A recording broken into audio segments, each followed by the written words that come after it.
నమస్కారం. మనతో పాటు డాక్టర్ కృష్ణయ్య గారు ఉన్నారు.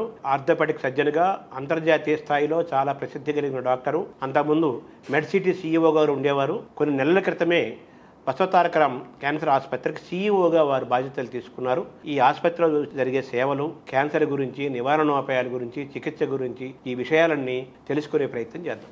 సార్ నమస్కారం. సార్ నమస్కారం. సార్ మీరేమో ఆర్థోపెడిక్ సర్జను, మీ సబ్జెక్ట్ అది. ఇదేం పూర్తిగా క్యాన్సర్ మీ సబ్జెక్టే కాదు. మీ సబ్జెక్ట్ కాని క్యాన్సర్ ఆంకాలజీ వాళ్ళు కాకుండా మిమ్మల్ని సీఈఓ కుర్చీలో కూర్చోబెట్టారు కదా, దీన్ని ఎలా చూస్తున్నారు?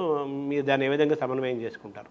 ఇక్కడ సిఇఓ అనే వ్యక్తి చీఫ్ ముఖ్య కార్యనిర్వహణాధికారి అనేది క్యాన్సర్ ట్రీట్మెంట్లో పూర్తిగా లోతైనటువంటి పరిజ్ఞానం ఉండాల్సిన అవసరం లేదు.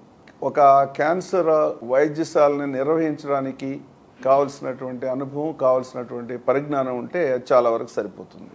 ఎందుకంటే ఇక్కడ చేయాల్సిన విషయాలు డాక్టర్ని సమన్వయపరిచి రోగులకి సక్రమమైనటువంటి వైద్యం మనం అనుకున్న రీతిలో జరగడానికి కావాల్సినటువంటి ఏర్పాట్లు, డాక్టర్లకు కావాల్సినటువంటి సదుపాయాలు, పరికరాలు ఇవన్నీ సమకూర్చి ఆ సమన్వయపరిచి దాన్ని సమగ్రమైనటువంటి సరైనటువంటి పద్ధతిలో నిర్వహించే అనుభవం ఉన్నట్లయితే చాలా వరకు సరిపోతుంది. ఇక్కడ మీరు సీఈఓగా వచ్చిన తర్వాత ఏమైనా చేశారా అటువంటి? క్యాన్సర్కి సంబంధించినవి చేయలేదు యాజ్ ఇట్ ఈస్గా.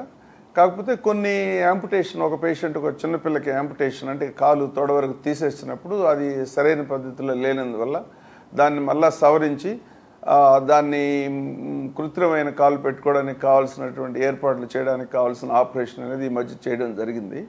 ఇక్కడ నా అవసరం ఇంతవరకు రాలేదు. క్యాన్సర్ పేషెంట్లు పెరుగుతున్నారు, క్యాన్సర్ యొక్క ఆసుపత్రులు పెరుగుతున్నాయి, ఈ ఆంకాలజీ స్పెషలైజేషన్ పెరిగిపోతుంది. అసలు ఇంతగా క్యాన్సర్ ఎందుకు పెరుగుతోంది? గతంలో ఉందా, ఇప్పుడే పెరుగుతుందా ఈ మధ్యకాలంలో? దానికి కారణం ఏంటి? క్యాన్సరు మొత్తం మీద పెరిగింది అనడం వాస్తవం అండి. దానికి పలు కారణాలు ఉన్నాయి. ముఖ్యంగా జీవనశైలిలో మార్పు, ఆహారపు అలవాట్లలో మార్పు, ముఖ్యంగా మద్యపానం, ధూమపానం, కొన్ని కృత్రిమంగా చేసినటువంటి అడిటివ్స్ ఉంటాయి. ఆహారం నిల్వ కోసం కానీ అది ఆకర్షణీయమైనటువంటి రంగుల్లో ఉండడం కోసం రకరకాలుగా చేస్తూ ఉంటారు. వాటన్నిటిలో కూడా క్యాన్సర్ కారక పదార్థాలు ఉన్నాయనేది గుర్తించారు.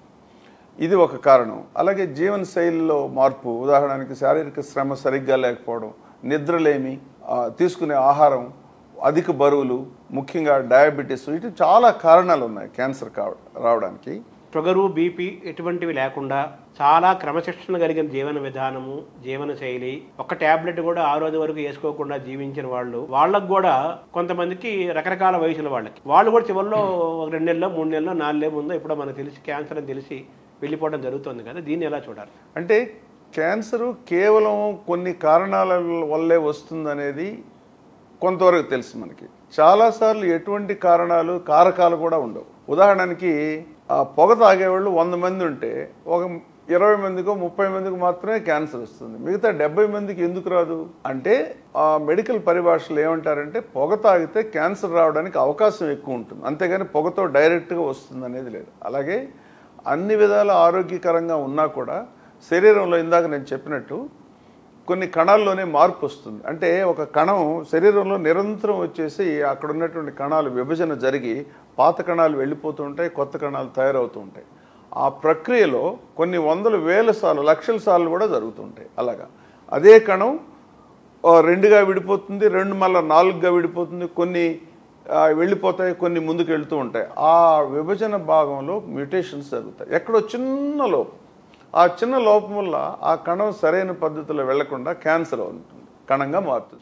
చిన్న పిల్లలకు కూడా ఎందుకు క్యాన్సర్ వస్తుంది? వాళ్ళల్లో ఆ శరీరంలో ఇంటిగ్రల్గా అక్కడే అంతర్లీనంగా అక్కడ ఆ కణాలు సరైన పద్ధతులు విభజన జరగకుండా క్యాన్సర్ కణాలుగా మారిపోతాయి. గర్భంలో ఉన్న శిశువుకు కూడా వచ్చి, అంటే చాలా అరుదైంది అనుకోండి, ఆ గర్భంలో ఉన్న శిశువు అభివృద్ధి చెందుతున్నప్పుడే ఆ కణాలు అలా గ్రోత్ వచ్చేసి, పెరుగుదల వచ్చి సరైన పద్ధతిలో వెళ్లకుండా ఈ క్యాన్సర్ రూపంలో వెళ్ళడానికి కొన్ని కారణాలు ఉన్నాయి. అంటే వయసు పెరిగే కొద్దీ పెరుగుతూ ఉంటుంది. దానికి కూడా ఇదే కారణం. వయసు పెరిగే కొద్దీ శరీరంలో ఉన్నటువంటి కణాలు దాని నిజ స్వరూపమును అలాగే ఉండకుండా రూపాంతరం చెందుతాయి. ఆ రూపాంతరం చెందినప్పుడు సహజంగానే ఇలా ట్యూమర్స్ అంటే కణితుల్లాగా మారి క్యాన్సర్ కణాలు కణితుల్లాగా మారడానికి అవకాశం ఎక్కువ ఉంది.